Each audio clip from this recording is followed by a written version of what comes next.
Bismillahirrahmanirrahim. Assalamu alaikum guys. This is your host Alisa Shiraz and you are watching Literary Birds. So guys, nowadays I'm uploading lecture regarding Seamus Heaney of Punjab University syllabus, and I have discussed the impact of Ireland on Seamus Heaney poetry and the Tom Road. This is the third lecture, which is the Personal Helicon. It is page number 252. So let's start. Heaney's metaphors are sensuously alive, discussed with reference to Personal Helicon and Talent Man. Gradually, we will try to cover all 5 poems of Seamus Heaney, and then you will easily be able to compare and contrast all 2 poems. If the examiner is asking about Personal Helicon or Talent Man or Casting and Gathering and Tom Road, it's up to you. So let's start. Helicon is a spring of the goddess of poetry mentioned in Greek mythology. अब जो है ये जो हेलिकन है, ठीक है, ये है अकॉर्डिंग टू ग्रीक mythology, ये म्यूज़ है पोइट्री की जो आपको इंस्पिरेशन देती है, जो आपको यानी इस तरह काबिल बनाती है कि आप बहुत अच्छे से पोइट्री कर पाते हो, ठीक है. This spring was thought to be the home of the 9 muses who blessed the poets and artists to produce a great work of art.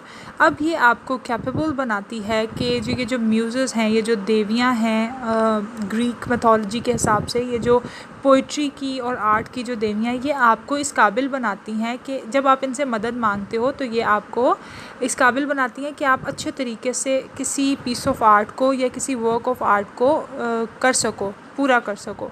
Poetry, being a supreme creative art, needs divine support. अब वो कहते हैं poetry जो है कोई एक आम चीज़ नहीं है, ये बड़ी बहुत ही काबिल चीज़ है, बड़ी अहमियत की हामिल है, और इसको सर अंजाम देने के लिए, इसको करने के लिए, इसको अमल में लाने के लिए किसी सपोर्ट की ज़रूरत होती है, एक डिवाइन सपोर्ट की, ठीक है. The poets and artists who sought for the help and inspiration from the goddess were granted inspiration and skill for their creative works, ठीक है. तो पोइट्स जो हैं जब वो इनको पुकारते हैं या इनसे मदद मांगते हैं तो ये जो गॉडेस होती हैं ये उनको ग्रांट करती हैं, इनको इंस्पिरेशन देती हैं, इनको यानी इनके अंदर एक कुछ ऐसी चीज़ें आ जाती हैं कि ये बहुत अच्छे से पोइट्री को लिख पाते हैं, एक क्रिएटिव प्रोसेस जो है वो स्टार्ट हो जाता है इनके अंदर. But being a creative artist, Heaney does not look to any Helicon to compose his verses. अब यहाँ जो है वो सटायर कर रहा है किस्म का इन पे कि उसको इन चीज़ों की ज़रूरत नहीं है. सेमस हीनी जो है उसके अंदर जो है वो अपने अंदर से इंस्पिरेशन ढूंढता है, ना कि किसी म्यूज़ के आगे हाथ फैलाता है कि उसके अंदर पोइटिक इंस्पिरेशन की क्रिएटिविटी को उभार सकें, ठीक है. His source of inspiration does not lie outside his own self, rather it lives within his soul, and his own soul is his helicon. अब वो कहता है कि उसकी जो पोइट्रिक इंस्पिरेशन है वो कहीं बाहर नहीं है जिससे उसको ढूंढना पड़े या तलाश करना पड़े, बल्कि उसके अंदर यानी उसकी जो देवी है हेलिकॉन, जो कि पोइट्री की म्यूज़ है, वो उसके अपने अंदर ही पाई जाती है, उसके अंदर रूह के अंदर है वो. जब वो अपने अंदर झांकता है तो उसको पोइट्रिक इंस्पिरेशन मिलती है और बड़े अच्छे अच्छे आइडियाज़ जो हैं उसके जहन में और दिमाग में और दिल में आते हैं और वो फिर उनको अपने कलम से अपनी किताब पर, अपने ब्लैंक पेपर पर उतार देता है. In other words, he doesn't depend upon any external source of inspiration to turn the darkness of his soul into light.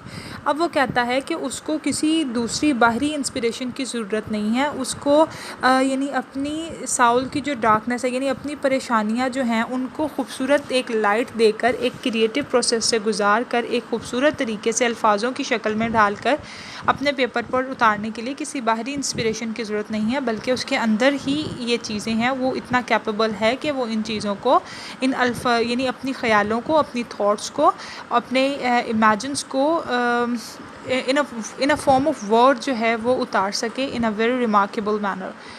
आगे कहता है, rather from the deep well of his own soul he pulls out buckets and reveals the reality.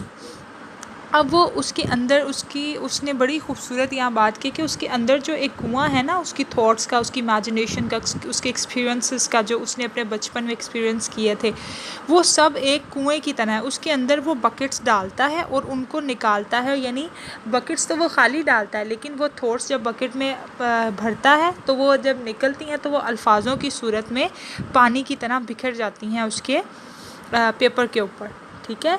आगे this also refers to all his subjective and intuitive nature of his poetry like legendary narratus. He is also interested to keep out his own soul to express his fears and doubts that lie deep in his soul. अब ये जो है यानी नारिसिस जो है, ठीक है, उसको यानी ये एक लेजेंड रह चुके हैं जिनको वो एडमायर करता है, इन्फ्लुएंस करता है कि उन्होंने अपनी सोल से इंस्पिरेशन ली और उसको एक्सप्रेस करते हुए अपने यानी इनर थॉट्स और इनर इमेजिनेशंस को एक्सप्रेस करते करते उन्होंने एक अपना मुकाम हासिल किया और उन्होंने उससे भी इंस्पिरेशन हासिल की। Therefore he doesn't look around to be inspired. जिस तरह मैंने आपको बताया कि उनको भी बाहरी आउटसाइड से इंस्पिरेशन की ज़रूरत नहीं थी, वो अपने अंदर से ही ये सब चीज़ें जो थे डेवलप करते थे, जिस तरह शेमस हीनी ने की।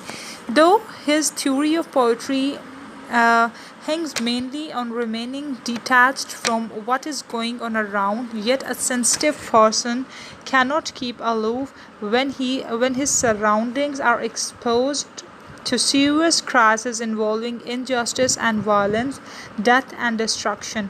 वो कहता है कि ये बहुत बड़ी बात है कि इंसान उस चीज़ से बिल्कुल अलहदा होके चले जो कि उसके इर्द गिर्द में जो हैं वो प्रैक्टिस की जा रही हैं, और उसके लिए उन सब से दूर रहना भी मुश्किल बल्कि नामुमकिन बात हो, जबकि उसके इर्द गिर्द जो था इनजस्टिस भी हो, वायलेंस भी हो, डिस्ट्रक्शन भी हो, तबाही हो, मौत हो, नाइंसाफ़ी हो और तशद्दुद हो, जुल्म हो, क्राइसिस हो, सीरियस जो हैं जो इंसिडेंट्स हैं वो हो रहे हों, और जो यानी ये सारी चीज़ें एक्सपोज भी हों, इसके बावजूद वो उनसे दूर रहे, तो इससे दूर रहना बहुत मुश्किल है। हम देखते हैं हीनी को कि हीनी जो थे वो पॉलिटिकल एस्पेक्ट से दूर रहना चाहते थे, इसके बावजूद कहीं ना कहीं वो उन चीज़ों में फंस ही जाते थे।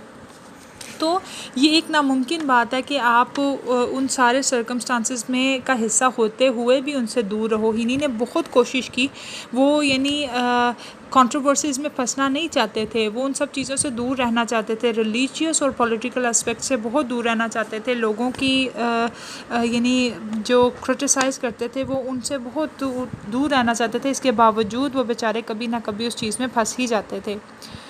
अब देखते हैं the fountain head of his poetic thoughts is his own Saul. Heaney's personal experiences of injustice, fears, apprehension, unfulfilled desires urge him to speak and write about it. अब जो हीनी हैं, ठीक है, उनका यानी ये जो सारी जो परेशानियाँ थी, ये जो खौफ थी, जो फ़िक्रमंदी थी और ये जो ख़दशात थे, ये जो टेंशन्स थी, उन सब को उन ये सब चीज़ें उन्हें कायल करती थी, उन्हें मजबूर करती थी कि वो कुछ ना कुछ इन सब चीज़ों को लेकर ज़रूर लिखें अपने लोगों की मदद करने के लिए। तो वो गाय बगाए कुछ ना कुछ लिखते रहते थे ताकि अपने लोगों को इंस्पायर कर सकें, ताकि उनके अंदर एक जज्बा क्रिएट कर सकें, ताकि उनको बता सकें कि किस तरह उन लोगों को एक दूसरे अपने लिए आवाज़ उठानी है। They are the sources of his inspiration, therefore he looks at his own soul when he writes. The use of simple words, metaphorical use of, this is another paragraph. Let me clear one thing related to this paragraph. ही नहीं कह रहे हैं there are the sources of inspiration. ये यानी जो sources थे ना, ये जो tensions थी, ये जो परेशानियाँ थी, ये जो थॉट्स थी, इनजस्टिस था, ये जो वायलेंस था, ये जो फियर्स थे, अनफुलफिल्ड डिज़ायर्स थी, ये जो थी ये हीनी की इंस्पिरेशन थी। ये हीनी को मजबूर करती थी कि वो कुछ ना कुछ जो है लोगों के लिए लिख सकें। He looks at his own Saul when he rights, यानी वो अपनी ही जो थी इर्द गिर्द की ज़िंदगी, अपनी ही एक्सपीरियंस, अपनी ही टेंशन्स, अपनी ही थॉट्स, लोगों की परेशानियाँ, उनके यानी जो भी उनके साथ गलत हो रहा था उन सब पे नज़र डालते थे और उसी से लिखना शुरू कर देते थे। यानी एक तंज़ है कि लोगों को पोइट्री करने के लिए सोचना पड़ता था, और मेरे पास तो इतनी परेशानियाँ, इतनी टेंशन है कि मेरा ध्यान म्यूज़िक की तरफ नहीं जाता, मेरे अंदर ही पूरी एक म्यूज़ है जिससे मैं इंस्पिरेशन हासिल करता हूँ। आगे है last paragraph. The use of simple words, metaphorical use of wells, buckets, windlasses and dark drops and sight, smell, sound and taste image have a lot to do with the transparency of meanings in the poem. यानी transparency, ये एक जगह से दूसरी जगह उसको convert करना, इन meanings को यानी डबल मीनिंग्स में किस तरह उन्होंने इन छोटे छोटे वर्ड्स का इस्तेमाल करते हुए कितने गहरी जो हैं थॉट्स आपके साथ शेयर किए हैं। जिस तरह के वो बकेट्स हैं उनको उतारते हैं अपने अंदर और अपनी रूह के अंदर, और फिर इसी तरह जो हैं वो जो बकेट्स का जो पानी होता है वो लफ्ज़ों की शक्ल में आपके जो पेपर के ऊपर है वो फैल जाता है। इसी तरह हमने छोटे छोटे जो लफ्ज़ों को मेटाफोरिकली यूज़ करके बहुत खूबसूरत सा इमेज क्रिएट किया है और आपको एक बड़ा अच्छा मैसेज दिया है। With the force of his descriptive art paints a very beautiful landscape of brickyards, well and wild वाटरवीड। वाटरवीड होता है जो पानी में जो होते हैं ना, जो स्लाइमी से पौधे होते हैं, जो यानी जो बड़े स्लाइम की तरह के होते हैं, उन्होंने उसका इमेज क्रिएट किया है। ठीक है, तो इसी तरह उन्होंने ये वर्ड यूज़ करते करते आपको बहुत खूबसूरती से एक विजुअल इफ़ेक्ट भी दिया है और एक ग्रेट मैसेज भी दिया है। Thank you for watching guys. इंशाल्लाह नेक्स्ट वीडियो में हम शेमस हीनी की एक दूसरी जो है पोएम उसको डिस्कस करेंगे। Till then guys, take care, अल्लाह हाफिज़। Please don't forget to like, share and subscribe my channel literary buzz. Thank you once again.